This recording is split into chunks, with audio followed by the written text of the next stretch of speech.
नमस्कार मित्रांनो. तर आपण बघूया जरा साहेबाला लोक व्हिडिओ करायला लागले म्हणून नाव ठेवायला लागले ते. तर आता मला पण नाव ठेवतात, पण मी काय व्हिडिओ करायचा सोडून दिला नाही.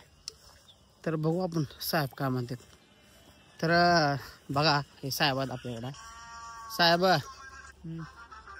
आता पहिला व्हिडिओ करायला लागल्यावर लोक नाव ठेवले का नाही? मग आपण व्हिडिओ करायचं बंद केलं का नाही? हा, लोक का हो चांगल्याला पण नाव ठेवते ते आणि वाटेला बी नाव ठेवते ते. बरोबर त्यामुळं आम्ही व्हिडिओ करायचं काय बंद करणार नाही. आणि आम्ही आमचं व्हिडिओ फक्त आम्हाला करमणूक म्हणून करतो. असं नाही की आम्हाला रील स्टार बनायचं आहे. हां, नशिबानं जर बनलं तर चांगलीच गोष्ट आहे, नाही तर नाही. तर मग काय काय पब्लिकला काय म्हणायचं. बघा साहेब आता मोबाईलमध्ये बिझी आहेत. ठीक आहे मित्रांनो, फॉलो करा, लाईक करा. धन्यवाद.